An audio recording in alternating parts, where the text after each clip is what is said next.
Dia bukan dengan khalaf, tapi laisa kamitslihi syai'. Allah Ta'ala tu duduk, tapi bukan duduk macam kita.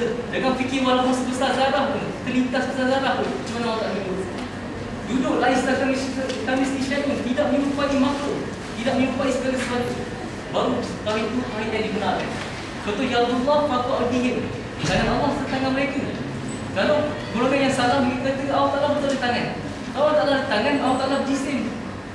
Tapi tauhid yang sebenar yang kita kena betul luruskan balik adalah Allah Ta'ala bertangan, tapi ini itikad sahabat, itikad khalaf salah, tidak sahabat. Allah Ta'ala bertangan, tapi jangan fikir langsung macam mana tangan Allah. Dan tangan Allah tidak menyerupai segala sesuatu. Segala makhluk tidak menyerupai segala sesuatu. Jangan fikir. Dia kata Allah tangan, tapi jangan fikir. Bila fikir rosak. Terus kita syirik Allah Ta'ala. Jangan fikir, kita kata Allah Ta'ala cukup. Jangan fikir macam mana tangan Allah. Baru tahu tiga itu diterima. Tapi kalau kita kata betul Allah Ta'ala tangan macam mana tangan manusia ni berjisim, rosaklah kita syirik tersungkur. Terima kasih. Tapi sebelum saya ada tak, saya sebenarnya buat kita kerja ni adalah untuk meruat tentang hujan-hujan rotasi. Tapi Ustaz Umar tak nak macam tak nak pergi keluar. Saya InsyaAllah saya buat balik hujan-hujan rotasi ni. Ya, insyaAllah lepas ni mungkin kita akan bagi sedikit ruang untuk masa tambahan ataupun inilah sedikit masa kecemasan bagi Ustaz Hatim dan juga Ustaz Tok. Jadi yalah, itu satu perbincangan yang panjang sebenarnya. Kalau mana-mana pelajar ataupun panel yang ingin mengetahui lebih tentang Tauhid 3 dan Tauhid Sifat 20, boleh rujuk pada doktor-doktor yang muktabar, dan kita pun ada doktor-doktor kita di bidang yang berbeza seperti bidang Suluddin Syariah pun sekali kita boleh cuba berbincang dengan mereka dan sebagainya. Okey, jadi sekarang seterusnya saya suka untuk bertanya kepada Ustaz Muhammad Tariq. Okey. Tadi Ustaz Tariq telah menceritakan tentang parlimen dalam membuat satu rang undang-undang menghalang penggunaan kalimat seperti Allah, Kaabah dan sebagainya. Tapi kalau kita tengok balik tindakan parlimen dan juga saya rasa ini juga tindakan ini juga atas desakan golongan agama, betul Ustaz? Okay, jadi kalau kita tengok balik tindakan golongan agama dan juga mufti serta parlimen mengharamkan penggunaan kalimah Allah, Kaabah dan sebagainya, mungkin untuk menjaga akidah umat Islam. Tetapi bukankah ini juga akan membantutkan dakwah Islam itu sendiri? Apabila orang kafir ataupun orang bukan Islam ingin cuba untuk mengenal Islam, membaca Al-Quran, tidak boleh. Untuk mengenal tentang haji, Kaabah dan sebagainya, tidak boleh. Untuk berbicara tentang Allah SWT, tidak boleh. Jadi ini bukankah ini akan membantutkan dakwah kita? Dan saya persilakan Ustaz Tariq untuk menjawab. Berkenaan dengan macam mana dia kata membantukan dakwah. Nak tanyalah pada semuanya, adakah masyarakat Islam Malaysia ni tak beri ruang langsung untuk orang Cina cakap mengenai keluarkan ayat-ayat Quran. Contohnya anda ambil kat sini Imran Menteri Besar Menteri Besar Pembinaan Ketua Menteri Besar anda bapak tu politik mana-mana Ketua Menteri Pembinaan. Dia kata macam dia boleh je guna ayat Quran, sedangkan depan-depan dekat parlimen banyak yang tok guru. Maknanya kita bagi ruang, tapi kita pergi dalam keadaan skala yang moderator. Kita takut yang mahir tu mahir, tapi berapa ramai yang tak mahir, itu dia. Sedangkan mengikut kajian Ustaz Fadilah Kamsah, Dr. Fadilah Kamsah, dia kata macam ni. Dia kata 25% yang orang yang semayang 5 waktu kat Malaysia ni, itu anda kata dari atas dasar kemudaratan menjadi kemaslahatan umat. Benda ni kita kena tutup.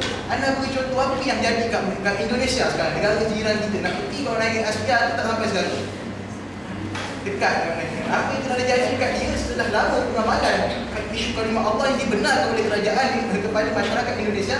Kita dapat lihat gereja tu, dia tulis kat atas lambang gereja. Tapi Allah Maha Pengasih. Bayangkan esok kalau satu hari dijadikan kat Malaysia, kita lepaskan kedudukan nama Allah ni.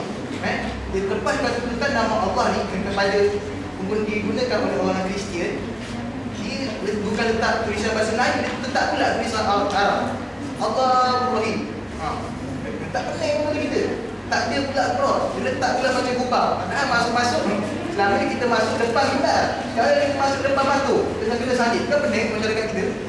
Masuk-masuk kerusi yang dia masjid nak semayang macam mana atas kerusi? Tapi Ustaz, kalau kita tengok balik ayat dalam Al-Quran, saya teringat ayat dalam Al-Quran dia mengatakan bahawa ya ahlal kitab ta'alu ila kalimatin sawa' bainana.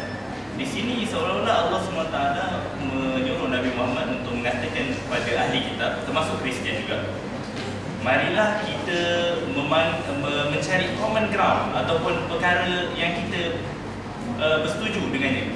Jadi kalimah Allah adalah salah satu perkara yang kita bersetuju dengan pihak Kristian.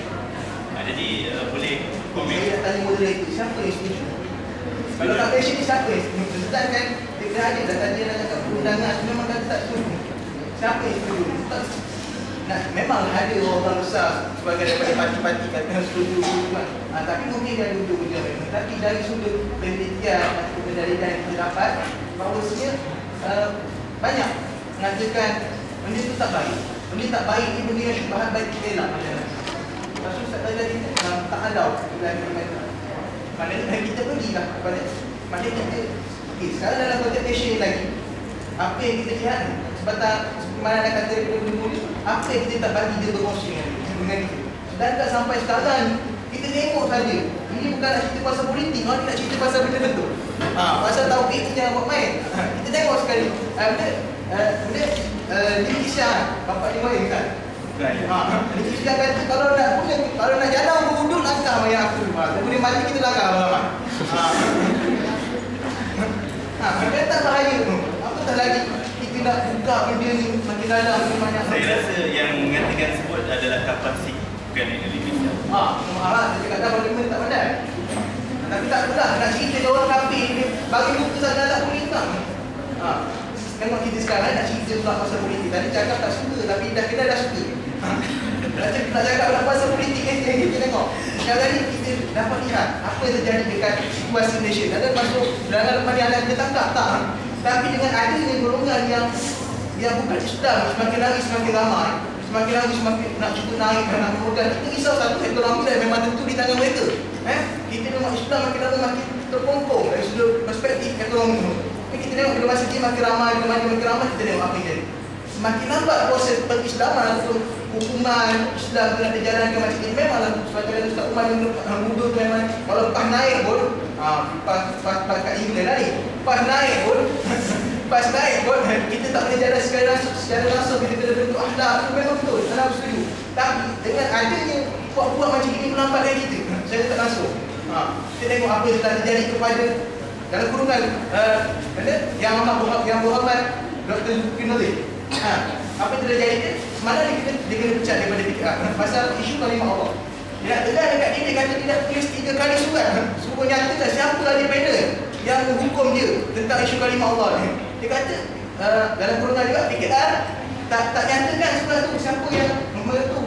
Tapi yang dia dapat tahu bila mana dia pecat dia dapat tu salah seorang daripada orang Kristian. Tengok seperti mana Allah kata wala tadha angkala hukum wala tadha hatta tatabbi angkala. Dia memang nak masuk juga ikut celah mana orang Kristian ni jahat.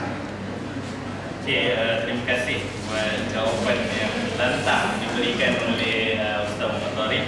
Walaupun mungkin banyak khilaf pendapat dalam permasalahan ini, termasuklah dalam beberapa pendapat tentang politik, tentang isu YB, Zulkifli Nordin dan sebagainya. Namun kita terima dan sentiasa berlapang dada untuk menerima perbezaan pendapat. Jadi kita terus pada segmen seterusnya, itu kita akan buka soalan daripada mana-mana ahli panel ataupun yang penonton-penonton yang dihormati. Jadi dipersilakanlah mana-mana. Okey, dipersilakan. Ustazah.